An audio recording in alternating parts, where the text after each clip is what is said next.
Welcome, everybody, to the Jim Acosta Show. It is Monday. It's a Monday after the massive No Kings Day protests over the weekend. As you can see, my big guest today is the mayor of Los Angeles, Karen Bass. Mayor, thank you so much for your time. Really appreciate it. I know it's tight in terms of your time, so I'll jump right into it. Your response, I guess, first of all, to those big No Kings rallies that we saw over the weekend. We saw them in L.A. They were all across the country. Pretty impressive. Your thoughts?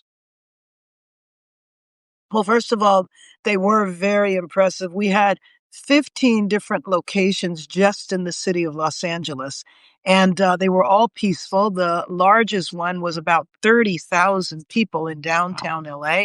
Unfortunately, we had some problems toward the end, and that, resulted in some conflicts between the protesters and law enforcement, but it was brought under control very quickly.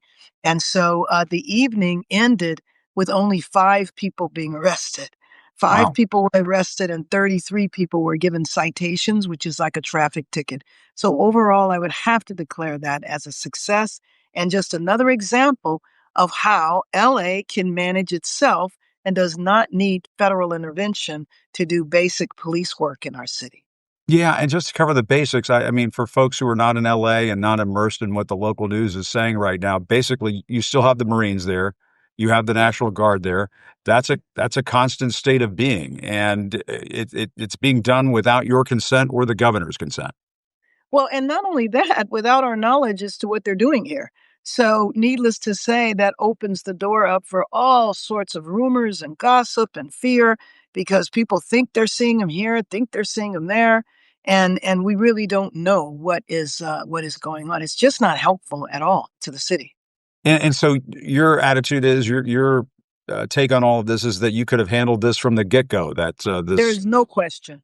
oh, okay. No question. The president was giving incredible compliments to the National Guard last Saturday night, talking about how the only reason why LA is not burnt down to the ground is because of his intervention with the National Guard.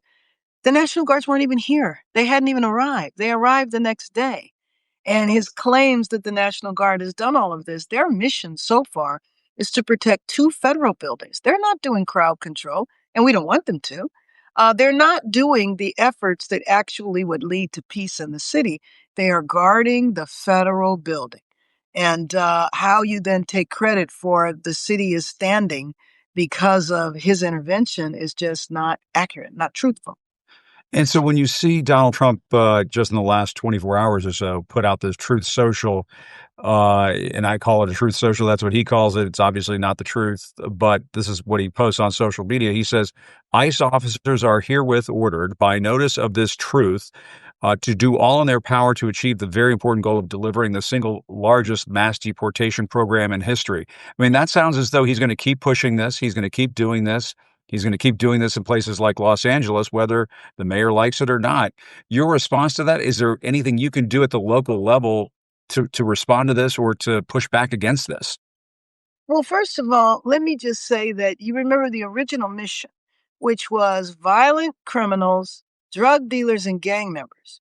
Now it seems as though the mission is numbers. And what that does is it opens the city up for random surveillance and also random detainments. So I don't know how you say that if you go to Home Depot, if you go to a church parking lot, if you go in front of an elementary school, if you go to a park where nannies are taking care of children, that is going to be equivalent to violent felons. So you notice that they're dropping that rhetoric and now just talking about the numbers.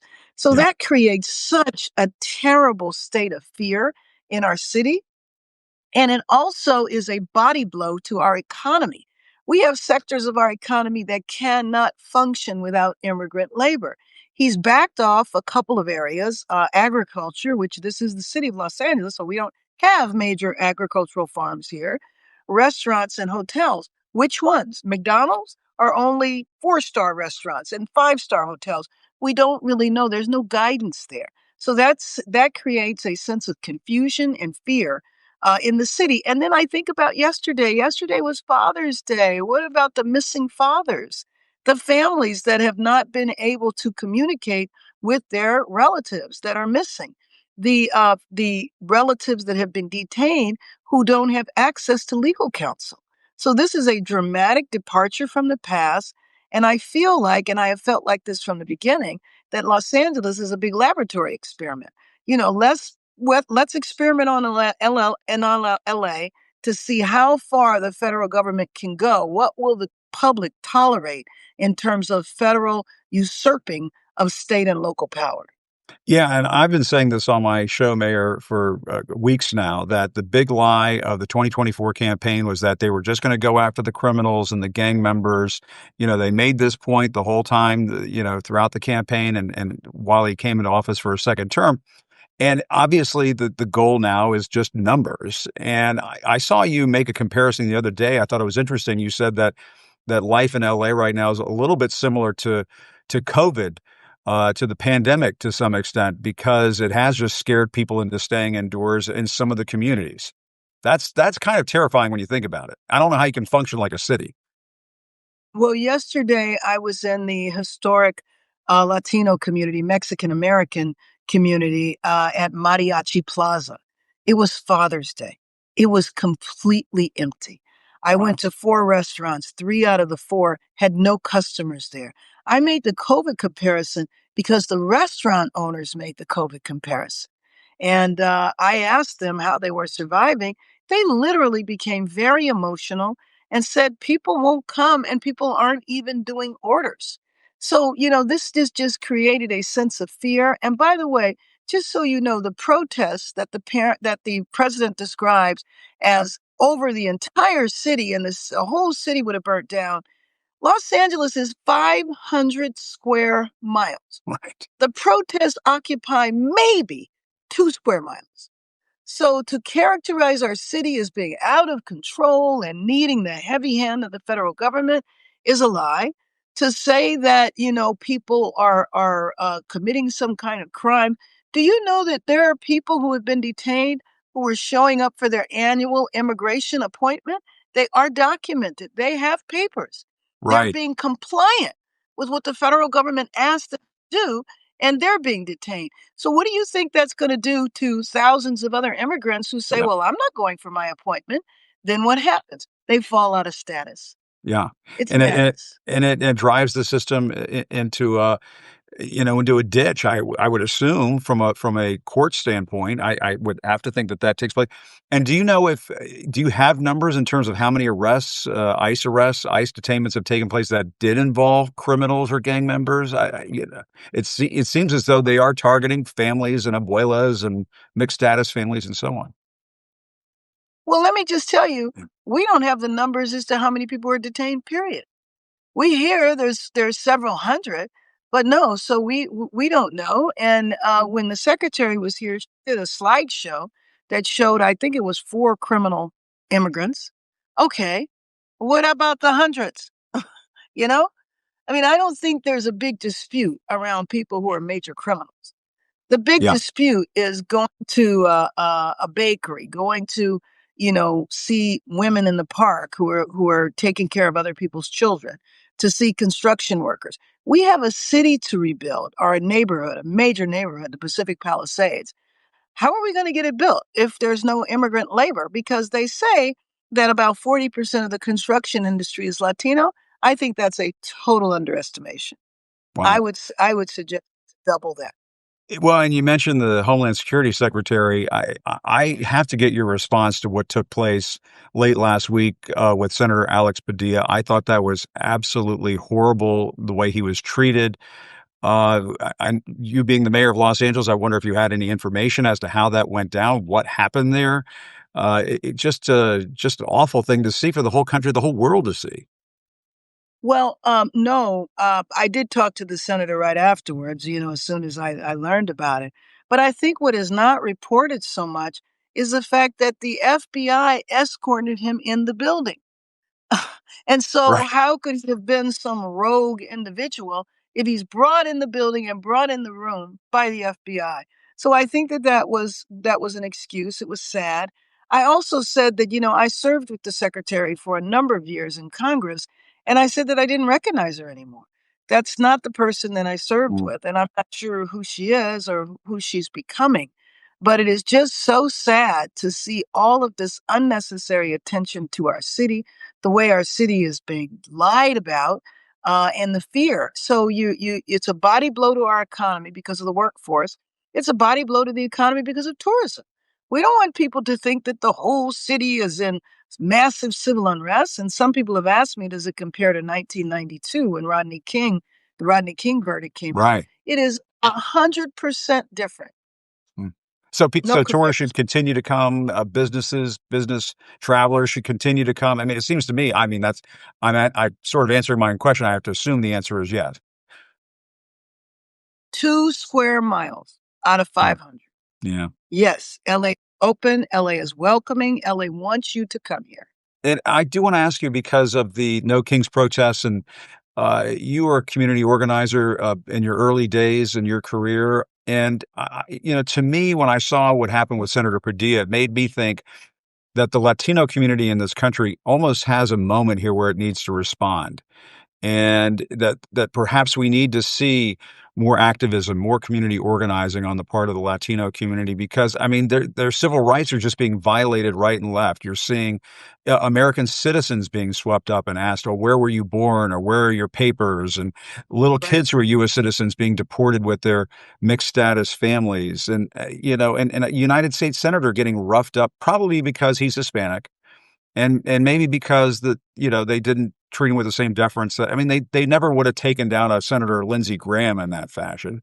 And I just, I said on my show the other day, maybe that we need a million Latino march in Washington, D.C. or something along those lines. Your thoughts on that? Because you have experience in this area. Would that help? Well, I think what you're seeing in LA, though, for the most part, 90% of what you're seeing is a well organized, well established immigrant rights community here Hmm. from a variety of different countries. From Central America, many of the organizations started with the influx of Central Americans during the Civil War, and they've been institutions in our city for decades. They are well organized and so I think that they have a handle on that, which is why I mean, the No King's March was gonna happen anyway. We Yep. know that. However, I have no doubt in the world that it didn't double or triple in size because of this. And then I think prior to the No King's March, you saw other organizations that were protesting specifically about the ICE raids. I don't understand how this is serving the country and certainly not serving our city or our state, is to have this be so random and for it, basically, we kind of are operating on rumor because we don't really know what they're going to do from one minute to the next. I'm glad he backed up a little bit on restaurant and hotels. But like I said, which restaurants, which hotels? Does it apply to a Jack in the Box or does it have to be a Yeah. 5-star restaurant? What about those Trump properties? I can't imagine that. Has anybody taken a look at that, I guess, is one of my questions. But do you have a message for the president? What would you say to him? I guess that you haven't spoken with him throughout any of this, I would imagine, not very much. No, no, I haven't. I do have a request and to speak to him. But what I would say is that LA is peaceful. Please remove the troops. Please remove the troops. Don't do that to our young men and women. And don't do this to our city. We're Yeah. fine. No one was Mm. arrested last night. I don't know if there's protests going on today or tonight, but we certainly anticipate them being small.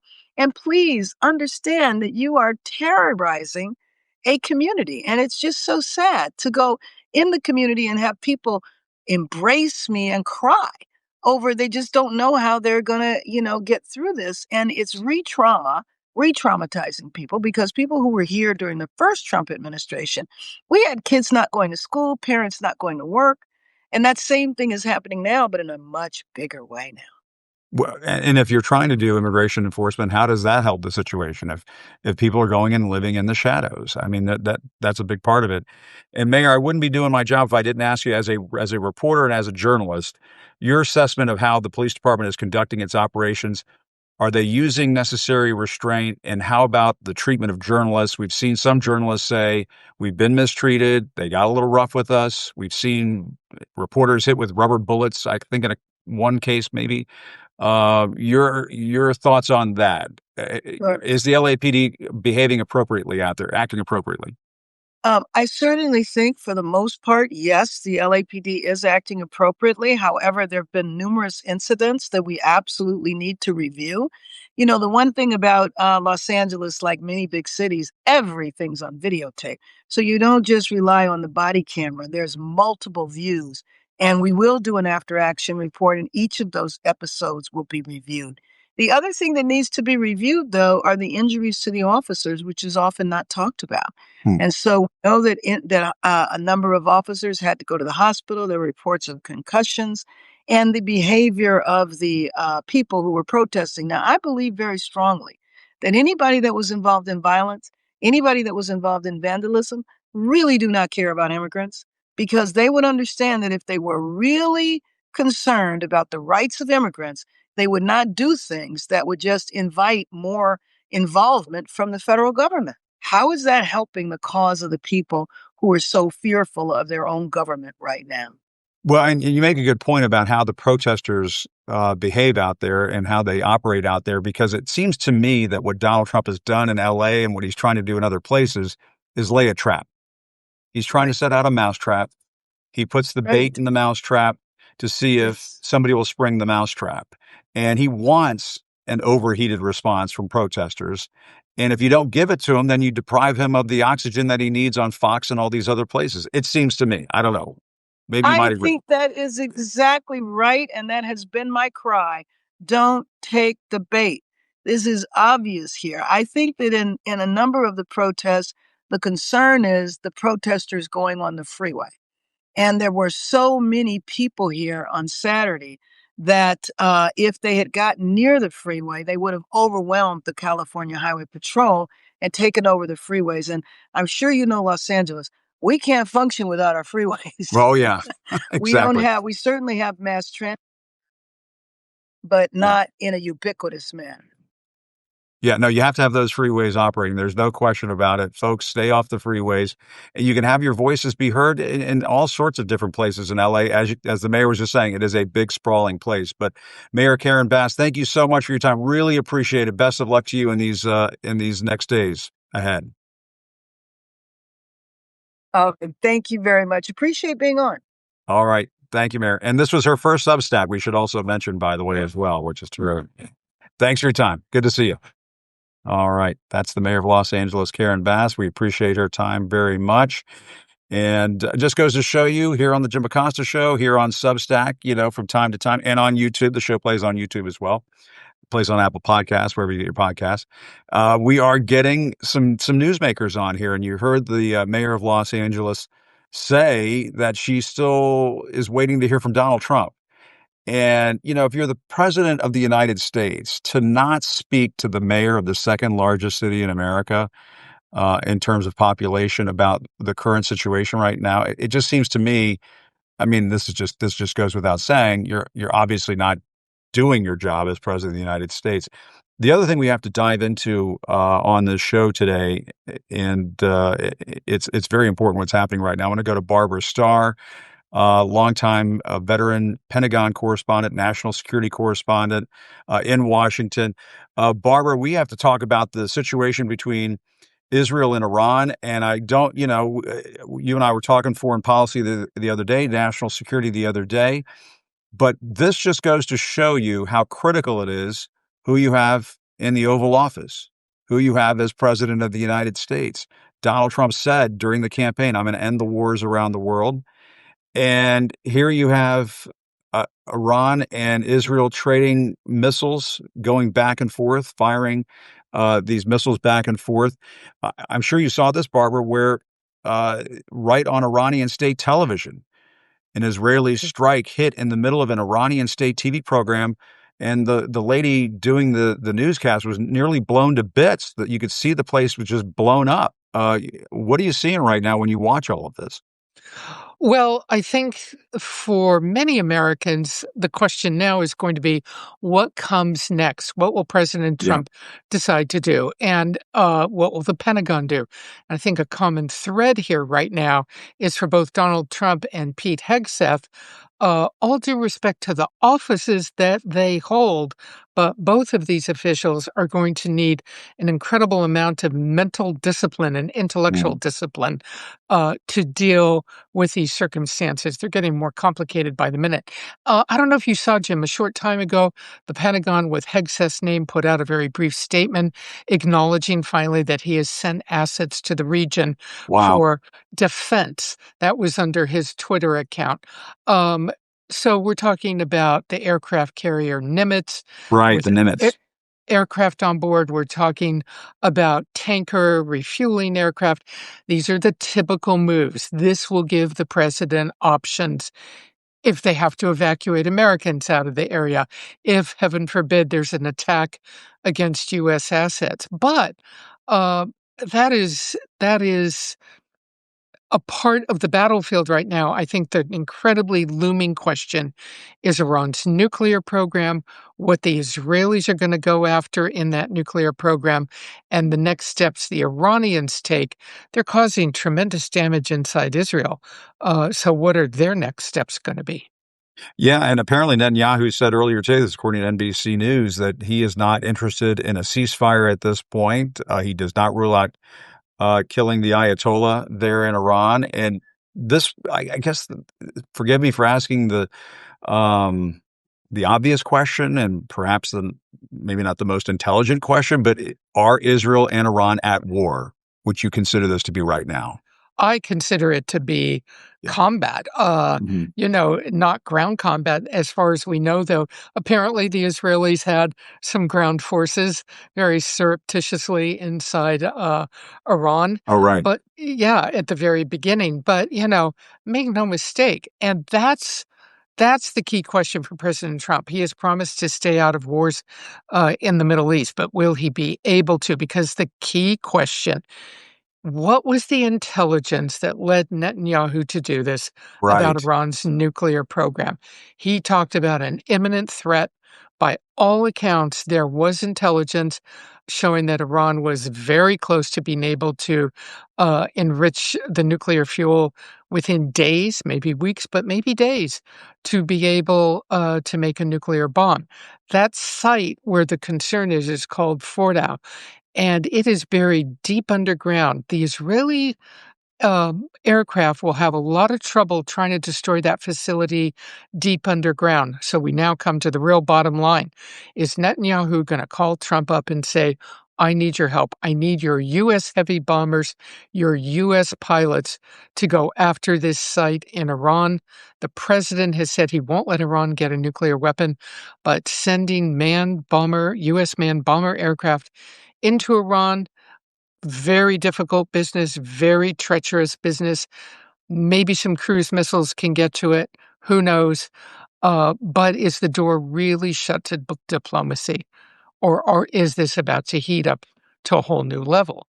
Yeah. Well, and Barbara, I mean, you raise a lot of interesting points there. I mean, one is I did see the reporting that it is going to be very difficult for the Israelis to destroy the Iranian nuclear program, and this has been a debate that has been raging in Washington. I guess I don't know for the better part of a decade now. Barbara, Right. you and I It's not covered that new. Iran. Netanyahu knew this going in. Yeah, the Iran nuclear deal talks that were going on during the Obama administration.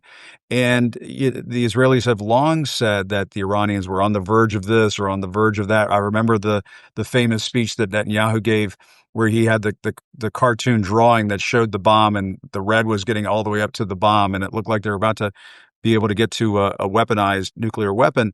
You just have to wonder why the United States, if the Iranians were that close, did not participate in the Israeli operations when this got going. As a matter of fact, the United States made a point of saying the Israelis are doing this on their own. I don't know. Correct me if I have any of that wrong, and your thoughts on that. No, I Yeah, think that's a very valid question. I yeah, think a lot of people are skeptical, if not curious. I yeah. mean, the intelligence community, the director of national intelligence, Tulsi Gabbard, just a couple of weeks ago told Congress that Iran's nuclear program was suspended. Mm, So, did she get something wrong? Or suddenly did the intelligence services, across Europe, indeed, who watched this very carefully, the US, the Middle East, suddenly realized the Iranians had made these steps forward. And that becomes, an interesting question because we have all been through years of the intelligence not being right about weapons of mass destruction Yep. in the Middle East. Nobody wants to go down that road again. So that's like I come back full circle.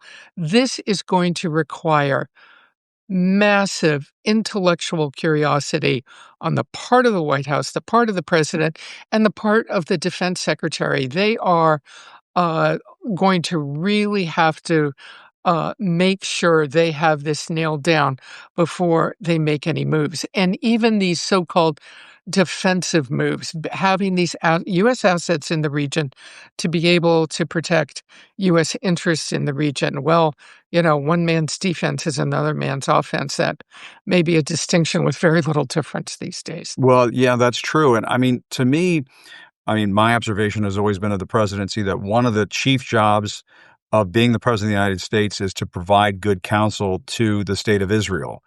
And presidents have long butted heads, also embraced Israeli leaders over the years. I mean, it has been sort of a relationship where the president of the United States has had to have his hands in the situation there. Very, very important to be hands-on with diplomacy. And I just wonder, is Bibi Netanyahu even listening to Donald Trump at this point? They've had a prickly relationship at times. I think most people believe, but who knows, that Netanyahu's doing what he can to get the U.S. into this conflict, Hmm. one way or the other, making it clear that he's going to need U.S. help if the Iranian nuclear program is going to be destroyed. And, I think most sensible U.S. military senior commanders will tell you it's one thing to get into a war. It's something else entirely to get out of it. That's true. If you're going to go in, there is no other lesson learned uh, since The the Pottery Barn rule, as since Colin found. battlefields of Iraq and Afghanistan. You can Yeah. get in, but can you get out? Yeah. Barbara, what was your sense of what we saw over the weekend? We all salute the U.S. Army, and we're happy to see them celebrate their 250th anniversary. But, Donald Trump wanted this Kim Jong-un-like military parade. And I suppose to some extent he got it, but to some extent he did not get it. He did not get the hundreds of thousands of adoring crowds that I think he probably imagined in his mind. And it just seems kind of underwhelming, I think, to a lot of viewers out there. There were a lot of folks who were looking at the video of the tank squeaking by, the squeaking wheels kind of going by the commander in chief, and he could barely keep himself awake at times. The visuals were not, if he was trying to project military strength and American military might, I'm not sure that was the image that was beamed around the world over the weekend. And that becomes very sad, as you say, for the troops. Yeah. How sad that perhaps the crowds didn't show up. Great to see them out there. Great to see them Mhm. waving to the little kids who were waving back to them. Everybody's, totally in favor of that. So all of that is good. But, there was, I think, on many networks and many websites, that split screen while they were making a valiant attempt to march through the streets of Washington. Other troops were out on the streets of Los Angeles. Your previous, Mayor Bass, Right. she's making the point, we don't need U.S. military help on the streets. And President Trump on his social media has already suggested that, in fact, that more, shall we say, Democratic blue cities, like Chicago, New York, will find U.S. troops on their streets. And that will be, I think, the ultimate tragedy. Yeah. The parade had its moment. It goes, into the dusty pages of Army history. Right. And that in itself may be a bit sad. I wonder if the generals were a bit squeamish. Did you pick up on any of that? Yeah, I was talking to some people about this today. There were many military people that were very squeamish, but what kind of struck me is now we see some of these generals, some of these military units, being totally MAGA, for lack of a better word. Yeah. They are not there are 4 stars out there who are not gonna challenge President Trump, but because of fear of getting fired for not supporting him. But the whole point of being a 4-star general in this country is to speak truth to power, and give a president of the United States your best military advice. If I was the Secretary of Defense, if I was Pete Hegseth, number 1 item on my list would be to have that person in my office to tell me, "Okay, what are my other options? What should I be worried about? What could go wrong? What should I be thinking about that I'm not thinking about? What should I tell the president that could go wrong with the plan he has in mind?" Throughout time, that's what you see 4 stars doing. That's what you see a chairman of the Joint Chiefs doing, giving the president of the United States and the defense secretary the bad news that they may not want to hear, but that they have to. Yeah. And my grandfather on my mom's side is buried at Arlington National Cemetery, was in the United States Army. I'm very proud of that. I didn't know him. He died when my mom was very young, but I'm very proud of that being part of my family's history. So it is wonderful to see the country salute the 250th anniversary of the U.S. Army. But it just felt, to me, and maybe this is just my point of view, but it just felt like they were being used as props. And I know you and I have talked about this, but that to me came across in what we saw on Saturday. It almost seemed as though there were moments where you could pick up on it from the soldiers themselves, maybe the faces of the crowd down there on the mall. I mean, it Well, just it there's a just lot it of just felt like it was coming through the TV screen. Yeah, there's a lot of Yeah. talk on social media, believe it or not, about were these army troops marching in the highly Right. synchronized fashion that they're called upon to do. And as one person said to me actually this afternoon, you go to Fort Bragg, you will see troops marching up and down the roads of the base, and they will be in utter precision. Mm. These guys weren't. You know, who Read into knows? that what you want. Yeah. Yeah, make of that, what you will. There's plenty of US military units that can march highly, precise, and some who just can't quite make it because they don't do it often enough. Um, Interesting. but, again, I just feel so sad about it because here's the real Me too. again, I think the bottom line is they the Pentagon has been trying to deliver the messaging that Donald Trump wants about the US military. And so far, a few months into the administration, they've been able to deliver that messaging, those images that Trump wants to see without very much of a price to pay Mm. for it. But now, between the immigration issue, troops on the streets of the country, and what's going on in the Middle East, Pete Hegseth who am I to tell him, but he may have to buckle down and get beyond the message points because we know when you have continuing, ongoing military operations, which is what both of these are, Yeah. ongoing.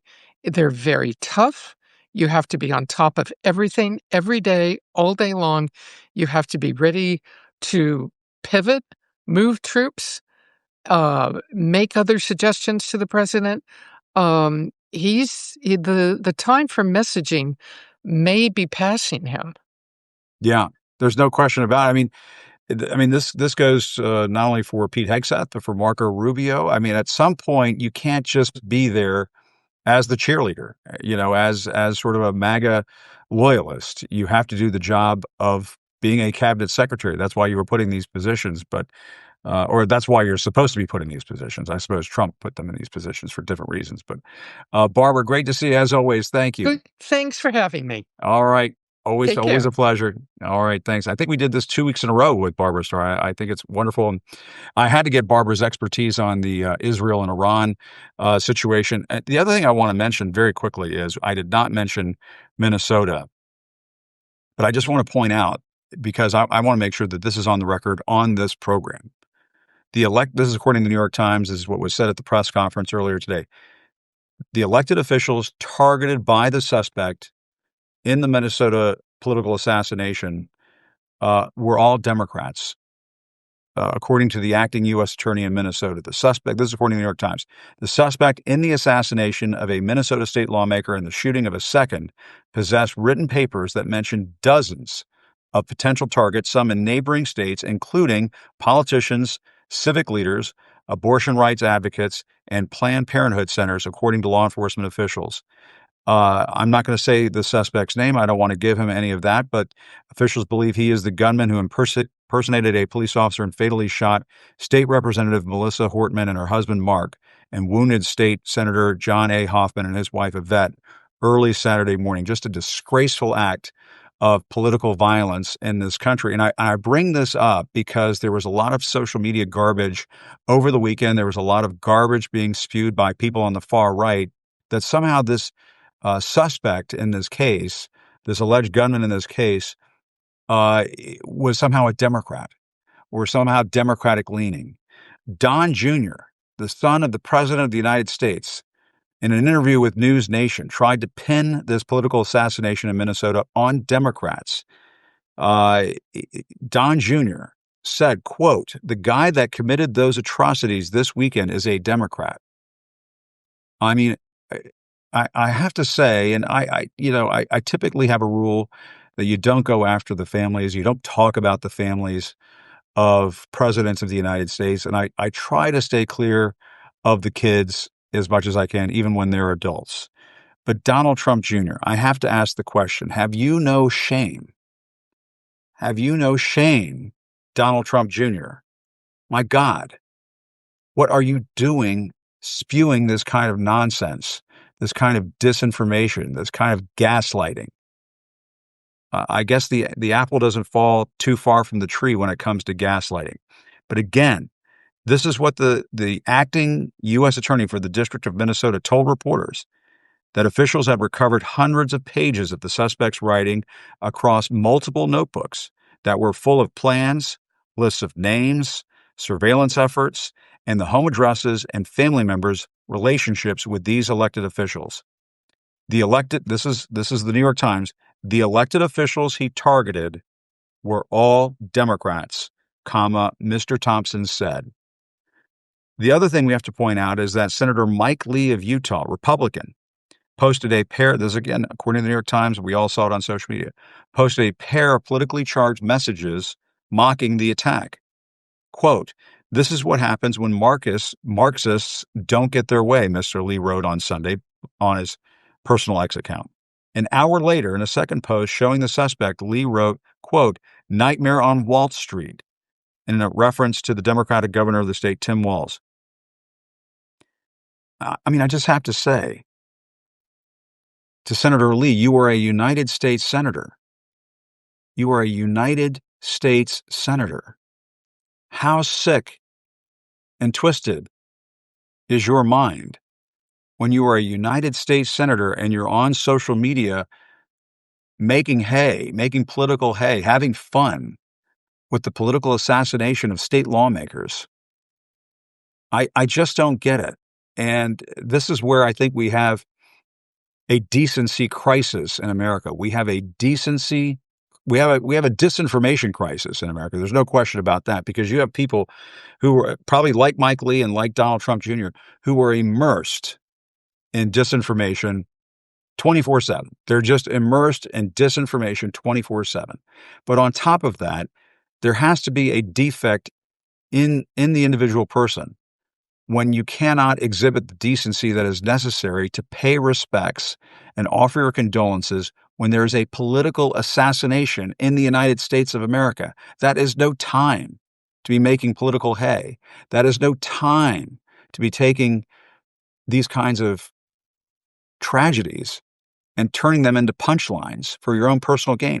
Where does this score you points, Mike Lee? With the garbage shit posters, garbage trolls on places like X, which are predominantly, probably in many cases, bots. That's what you're performing for, Mike Lee? For a bunch of bots and trolls and shit posters? That's why you put that message up on X? My God, shame on you. Shame on you, Mike Lee, and shame on you, Donald Trump Jr. Not that you have any shame. If you have an ounce of shame, you should feel some sense of shame this evening. These people were human beings. And according to the authorities, and I know this may not fit in with your narrative, Don Jr., and this may not fit in your narrative, Mike Lee, but according to the authorities, all of the people targeted on these lists, all of the people targeted in these documents were Democrats. So what does that tell you? My God, grow up, be a man, show some decency, show some respect. My thanks to Los Angeles Mayor Karen Bass. I appreciate her time coming on this program, and also to the wonderful Barbara Starr. Wanted to get to her to talk to her about the situation with Iran and Israel. A situation where, I mean, if you have not seen the video of what took place on Iranian state TV, where this person is on Iranian state TV doing whatever they call the news in that dictatorship, and then the bomb hits.